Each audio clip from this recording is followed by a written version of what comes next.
Nigeria youth, the time is now. Open challenge is there now. 30 days rants for 30 days. Talk about what you are going through as a Nigeria. What you they face, what they face you. Do a video, talk about it. Check my post. You see an hashtag there.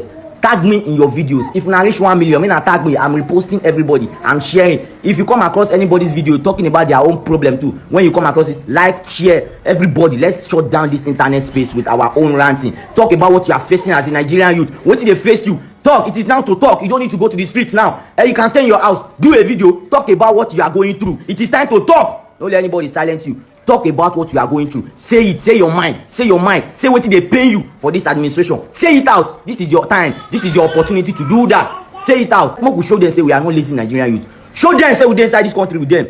It's time. A Lagos-based National Youth Service Corps member, SH0CK, was trending over the weekend after she expressed frustration in a viral video on TikTok over the high cost of living in Nigeria. SH0CK criticized President Bola Ahmed Tinubu, calling him a terrible president and questioning what his administration is doing to address the economic crisis.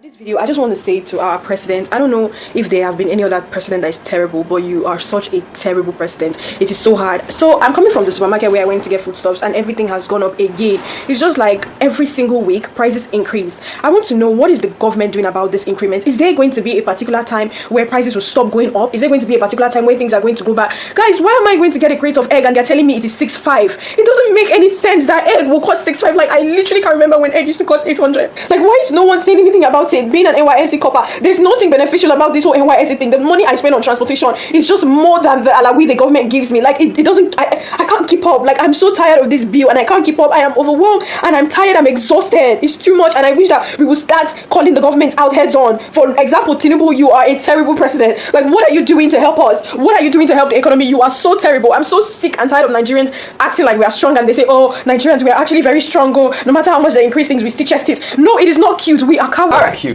It's not cute at all. Gen Z generation, they will speak. I mean, I feel like we're in the military era now at this point. Because, you know, in a surprise twist of events, shortly after that video gained traction, SH0CK alleged in another TikTok video that she began receiving threats, reportedly from NYSC officials, pressuring her to take down her video.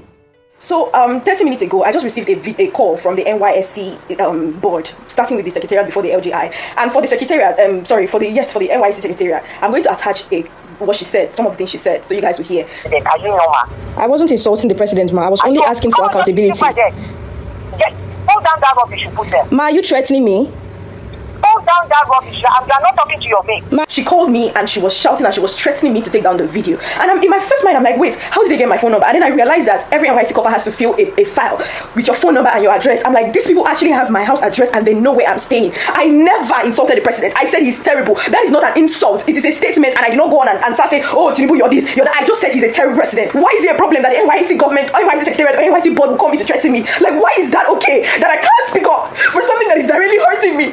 Now, this was so sad to see. I mean, of course, reactions have trailed this video, and I'll start from Mr. Macaroni's tweet. He wrote on X, the DG, coordinators, and every official of NYSC, you cannot threaten, intimidate, or victimize any copper for expressing their view on the performance of the president. They are citizens with rights. The president is in office to serve the people, and every Nigerian, copper or not, has the right to hold their leaders accountable. Well, Peter Obi wrote a lengthy tweet, and I'll read his statement in part. He wrote, this pattern is not isolated. I too have been subjected to threats for daring to offer constructive suggestions and comments. I now face daily intimidation, harassment, and name-calling simply for expressing solution-based views on government policies. Such actions are antithetical to the principles of democracy. A government that silences its citizens is not democratic, or one that is subject to accountability and good governance and is most often corrupt. I urge the current administration to reflect deeply on its approach to dissent and recognize that constructive criticism is a cornerstone of democratic process. To all patriotic Nigerians, our nation's future and development depend on our collective courage to speak out against misgovernance, injustice, and intimidation. I mean, this is a democracy, and I believe Peter Obi's tweet there, and even Mr. Macaroni, re-echoed the rhetoric right there online. But I believe that, there were some comments about whether or not, because she's an NYSC Corper, she cannot make such comments against the state, because also in the video, I think she said something about Lagos State being a smelling state, and, I mean, I don't know what your thoughts are. Let me start with you. Thank you for starting with me. Why not? All right, because so I know you're passionate. I think one of the things that is that is a hallmark of good leadership and democracy, is the ability to take feedback, criticisms, and use it as a tool or a platform to better. So when someone comes to my state, Lagos State, for instance, and I'm proudly Lagosian, and they say that your state smells, the first thing I'm doing is not, oh, keep quiet, you are evil for saying that. It's evaluate the situation. Is her statement true?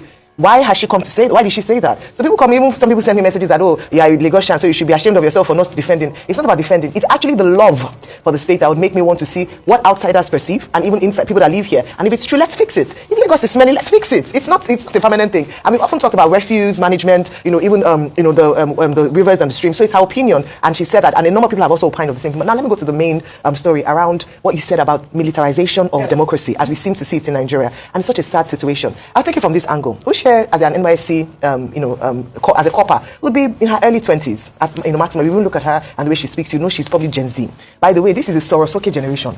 This is the coconut head generation. That's what they said during the NSAS. So if we're expecting the same reactions we used to from the millennials or baby boomers, wake up, Nigeria. Jimasun, like they'll say on the streets, wake up. You don't handle their agitations or aggravations the way we used to do it in the past, where everybody is yes, sir, respect. They have changed. The world is a global village, so they're exposed to more cultures, they're exposed to more things, and so their reactions are different. You cannot silence this generation like that. There's now been a number of people coming out on TikTok, posting their own videos of their own experiences. Absolutely. If you think you're going to shut them down, guess what? They keep multiplying. We should learn from NSAS and not mismanage this. Having said that, we owe the youth an opportunity to speak out.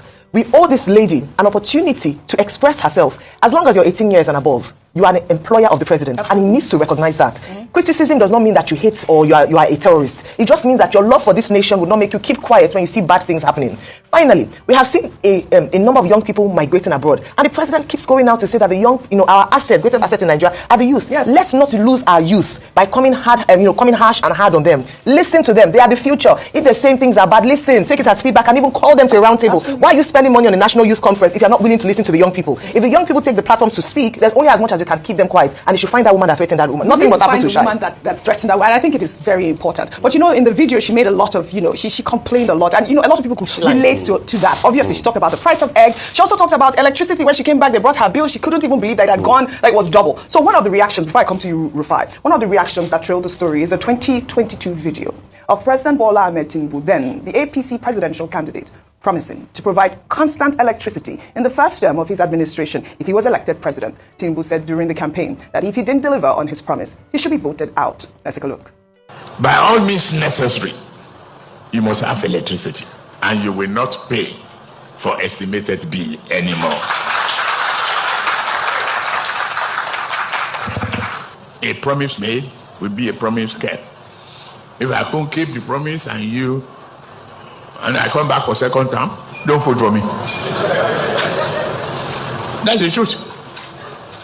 Unless I give you adequate reasons why I couldn't deliver.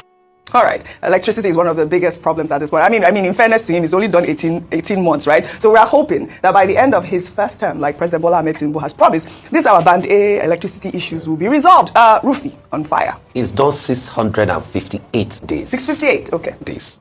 See, Oji, I don't know why people that criticize the loudest, when you criticize them, it's like pouring atari on their body. It pepper and scratch them. In fact, people that criticize the loudest, when you criticize them, it's like pouring wirikbi. You know what they call it? No, I don't know what that is. Wirikbi. It's an itchy leaf. Oh, really? That we have, okay. In Yoruba, it's called wirikbi.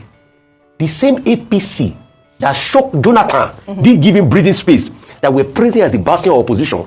Now, they are acting like this wirikbi on their body when we criticize them. The truth is when we talk. Oji, please, if you had pointed out one lie in what that Rayi girl said, I will condemn her. All the things she said is perfect. Because now they are carrying propaganda, food prices are going down. Has egg prices gone down? No. The food prices have gone down. Has it gone down back to the 2023 level that President Tinubu met it? What a lot of Nigerians are just saying is quintessentially what Mama Rufai Oseni, Christy Tayo Oseni will always say. And my mother will always say, and quote, Orishabo Olegbemi, Odeshemi Boti Bami. Dear deity, if you cannot make my life better, return it me to where you met me. What we are just telling President Tinubu is, at least ensure that the prices go back to the prices you met food stuff in 2023. The girl is complaining. The girl said this is the first time she's leaving her parents' home. And she has to pay bills herself. But she's now feeling what it is. Cross River Watch, I can't verify that story. I'm not very good, but Cross River Watch was saying this girl's father was a former immigration official that passed because he too went out to protest as regards a case where Nigeria had failed them. Really? Wow. Yes, that's what Cross River Watch. So she's an activist. So that's what Cross River Watch was. I'm not independently verify the story, but I also call Agba Jalingo and say, let's get to the end of that story. But when you look at it, she's talking about the things that are happening. Yes. And for those that have been criticizing her, that have been saying all sorts, that said, somebody also came out recently to say, once you sign up for NYSC, Yes, it's I part saw of that. your code. You must not speak against the government. That's not true. You know, some people, they misrepresent facts. When you check the code, NYSC Act Section 13, it's not an offense under the NYSC bylaws criticizing the president or the government. So please, those that are misrepresenting facts should forget it. And the same NYSC has the nerve. They want me to get your temerity to threaten this girl. This same NYSC, that when you check one of their handbooks, they were telling you then that ensure you have somebody to call when they kidnap you so that you know how to pay ransom. People have been kidnapped in the NYSC. What did the NYSC do? We shared a case the other day. Thank you. Till date, what has happened? A core member has been kidnapped. Did the NYSC do anything? Her parents had to pay for it. Our parents had to pay for the ransom. All right. So this same NYSC, see, please, the truth is, I know criticisms can be like Wurikme on the body of these people. But please, we are saying because we want the country to be better. I don't have anything against the APC or the PDP. We just want a better. If it's better, we'll be the first to praise you. You know, in Nigeria, whenever you complain about bad governance, some Nigerians will tell you that, don't worry, they will come and go. Buhari come and go. Tinubu, it will come and go. Another person will come. Don't worry. And they forget that as the leaders are coming and going, you too, you are going. Okay, let me break it down so that you understand. Okay, let me explain. Now, the minimum years that every president uses in Nigeria or every administration uses is 4 years, maximum 8 years, right? Now, let's calculate it by 4 years. Do you know that any business you start up that survives the first 4 years is already set up for success? That meaning that if that business can survive for 4 years, it means that that business have chances of, yielding or staying for longer time. You understand? Now, imagine they now stay for 8 years, meaning that 8 years, whatever decision that administration or that president take for that 8 years will affect your life for that 8 years. If that president do well, it will affect your life for 8 years, your life will be well for 8 years. If they do horrible, your life will be horrible for that 8 years. Now, in your head, picture one 8-year-old child in your vicinity. That is what's happened. That 8-year-old child. Now, imagine that repeat twice. That is 16. Now, in your head, picture a 16-year-old person. Now, imagine that 16 times 2. That is 32. That 32 is 32 years. Now, that is 4 presidents that did 8 years each. Remember, they will come and go. First one, 8. Another one, 8. Another one, 8. Another one, 8. 32. Now, you picture a 32-year-old person. Some of you, during your lifetime, you've not seen more than 4 presidents. You've not experienced more than 4 presidents or maybe 3 presidents. I said, they will come and go. Whoa, as they come and go, come and go. Now, let us double that 32. That is 68. Imagine a 68-year-old man saying that, don't worry, I'm really no man, Lord, they will come and go. You spent all your life complaining and saying, oh, they will come and go. They will come and go without action. Nigerians, let us stop saying they will come and go. Whichever one is on seat, let's hold that one accountable. Talk if you see, talk, don't keep quiet. If there's any project in your vicinity that any administration is supposed to do that they are not doing, talk about it, picture it, put it online. The only power we have now that they've not taken away is our social media. Record any abandoned project, any primary school that is bad, any borehole they are not doing, any road that is bad, video it and put it out. Do you have a smartphone? Don't just be watching boom everywhere and everywhere. You do something. Do the one you can do. At least you satisfy your conscience that you've done something. Don't stop saying they will come and go, they will come and go. You too, you're coming and going. You're coming and going. You're coming and going. Do something, guys. Let's do something. If you post, tag me, I go repost. Our bloggers, gonna help us. Let's start putting their shame out there, what they're supposed to do. Your local government chairman receive at least 200 million naira every month. What is he doing with the money? Please, we could do something.